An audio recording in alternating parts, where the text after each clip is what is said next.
All right, everyone, welcome back into another NFL DFS video. Going to be breaking down the top showdown plays and getting into the lineup process for the showdown slate between the Kansas City Chiefs and the Baltimore Ravens. Let's go ahead and get into it. So I do want to start out with a little bit of a game preview here. So what we can see is that this game is going to be a 46.5 over and under. Not too crazy scoring, not too low scoring as well. Both teams are pretty good defensively, though, so we do worry about maybe the production being a little bit capped for some of the star players that we might be targeting on the showdown slate. The Chiefs are going to be about 3-point favorites in this game. Go ahead and taking a peek at the Baltimore Ravens depth chart. The biggest thing to me in terms of this showdown slate that I think we should be concentrating on is the fact that Aguilar is going to probably be the starting receiver. If you guys remember last year, Nelson Aguilar eventually became kind of the second passing weapon in this offense for a good portion of the season. That was a little bit due to Mark Andrews being banged up and just really the offense being banged up as a whole. Bateman really not coming through for them. And so really right away, I would say he's probably the one player that like kind of value-wise I could see myself getting to if we're in a pinch for the Ravens. Now, that's not someone I'm saying we need to go out of our way to target, but obviously it's a showdown slate. We need to find some value.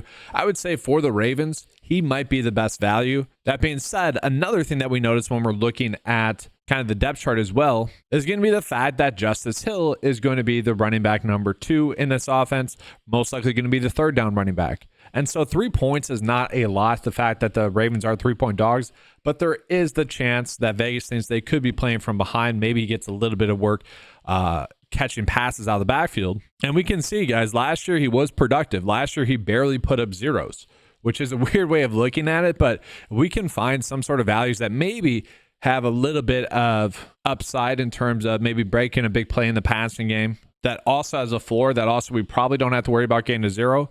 I don't mind that. Now, 4.4 is a decent amount to pay up for him.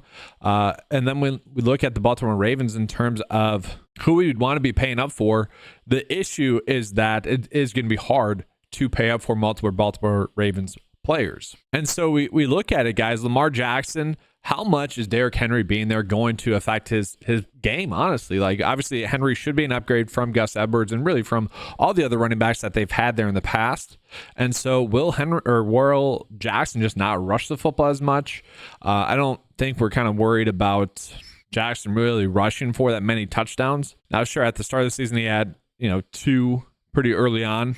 But his rushing touchdowns are kind of fluky if that happens. Obviously, Derrick Henry is not someone you want in your build. And that's kind of my way of going about operating on this slate is I probably won't be playing both Henry and Lamar Jackson in a build together. So we really have to kind of be choosing between one of those two. And obviously, if we're not playing Lamar Jackson, then it's going to be more difficult, I would say, to get to Zay Flowers as a play as well. Now, Zay Flowers is a play that I don't mind. Again, if we have lineups with Lamar Jackson, I think we're going to be fine going to Zay Flowers. We saw that game that Zay Flowers had against the Chiefs. Obviously went off in terms of a fantasy day. And he is someone that we just need a little bit more consistent production from him throughout the season. But one thing that I want to show to you guys is going to be kind of what the PrizePicks and Underdog, kind of what they're expecting from this game in terms of props. Okay, so PrizePicks has Lamar Jackson around 20 for a fantasy score. Zay Flowers at 11.5. Derrick Henry only at 11.5. Bateman at 6.5. And then Mark Andrews at 12. Okay, so now why is this important? Well, when I was looking at this, my assumption would be that I probably would be ending up on Mark Andrews naturally a lot, given the price tag, given that he is probably a little bit too cheap in comparison to all the other prices that we are getting. And so to me, guys, really the top Baltimore Ravens play on this slate in terms of pricing, in terms of paying off that price tag, is most likely going to be Mark Andrews. Mark Andrews is someone that when he's been healthy throughout his career, he's been extremely productive, and he has been the top pass catching option for Lamar Jackson. He is going to be healthy entering this season. He's going to be good to go entering this season. Thus, I think he is a play that we should be ending up on. Now, do we want to play him in the captain spot or the flex spot? That is something we're going to have to figure out. And so for me, guys, that's probably it. Like maybe we get to Aguilar as a play. Maybe we get to Hill as a play. But I think we're going to go Mark Andrews and then figure out which other Baltimore Ravens player we can fit into our builds. And so with that, let's go ahead and jump into the Kansas City Chiefs now. The Chiefs have had a little bit of a shakeup as well. So CEH, I guess there's some stuff going on with him, like kind of off the field concerns. And then they are going to be without Marquise Brown as well.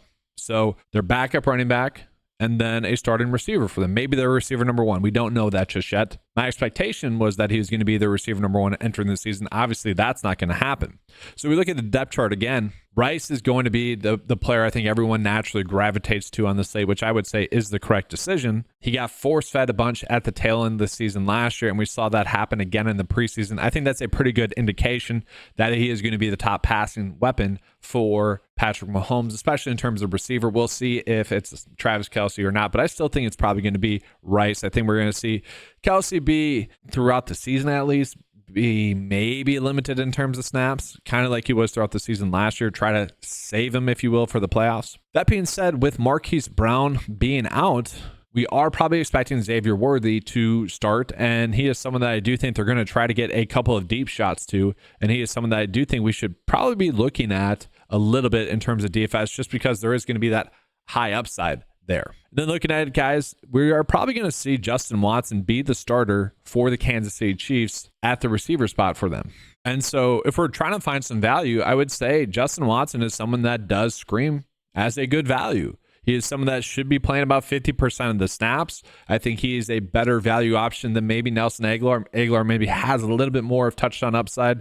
I would say Hill and Justin Watson are about the same in terms of safety. Now, don't get me wrong, guys. Justin Watson could get 0. He got 0 a bunch of times last year, but he is going to get a downfield shot or 2 in this game, assuming that he is still going to be playing about 50% of the snaps. He was someone that we used last year a decent amount in this exact same spot. And we got lucky, I believe, in a couple of games. Another player that we got lucky with in a couple of games was Noah Gray. Noah Gray probably will be playing about 50% of the snaps as well. He did that for majority of the season last year. I don't see why that would change again this year. I know Kelce was a little bit banged up, but that didn't really change when Kelce was healthy again during the playoffs. So I think Noah Gray is probably the best option that we have in terms of the lowest price player that's going to give us, I never like to say absolutes, but like a guaranteed points, or likely to give us guaranteed points is the way I should phrase it. And so if we're searching for value, obviously in this game where it's star-studded, I think we want to be doing that. Noah Gray is a play that I do think makes a ton of sense. Look at his game log. What was it? 1 game last year where he did not give us a single, or I guess 2 games last year where he did not give us a single point. I'm kind of okay with that. Again, we're not shooting for a bunch here. We're shooting for maybe 2 receptions for whatever, for like 4 fantasy points. I'd be happy with that. And again, the reason why we need to do that is because there's so many studs on this slate that we want to be trying to fit into our builds. And so I really don't mind going Andrews, Gray. I'm kind of okay with that. But then that really allows us to be able to fit in the studs on the slate. Now, I will say for the slate, it does almost feel like we are somewhat choosing between Pacheco and Henry as well. Both of them are a little bit touchdown dependent. But at least for Pacheco, he is someone that should be getting a lot of work because, again, CH is not there for them. They did just sign Samaje Perine. For me, it's tough to imagine him getting a lot of work. At the same time, Perine could easily get a lot of third down work. It's not going to be terribly hard for them to tell him what to do on a play, being a veteran. At the same time, that's a lot of trust for someone. So I think at least for the first game or two, we're looking at Pacheco to get a lot of work. And so for me, I actually don't mind Pacheco as potentially being a great captain's play. Now, the question that I have is, would we just rather get to Rice, who also should have a safe floor? I mentioned Rice got a lot of work in the preseason in terms of when the offense was on the field, the starting offense was on the field. I do think I probably favor Rice a little bit more just at that price tag, but at the same time, I think Pacheco has a safe floor, and I think he has a higher chance of being in a GPP winning lineup. And then from there, it becomes much more simple. We can go Mahomes, we can go Rice, and we have a lot left over. We could easily fit in Lamar if we choose to do so. This is why I like this lineup path, guys. This is why, to me, this is one of the better lineup paths that we can make work because we are fitting in both the quarterbacks. They should be putting up about 20 points. We get Rice stacked with Mahomes. I like that. We get Lamar Jackson stacked with Mark Andrews as well. I like that. So we might be getting like the 2 top pass catching options and then also the player that could end up scoring the most points. Now, there's some other ways we can go about stacking this slate as well, where, I don't know, maybe you like Kelce a little bit more on this slate. Or maybe like the Chiefs in general. This is a way where you could do like a Chiefs kind of onslaught where we're still getting some of the value, but you're really going Chiefs heavy. You could do that. I don't know if I necessarily need to do this. I think what I would rather do in this scenario is, again, if we are not playing Lamar Jackson, I probably do want to be playing Derrick Henry.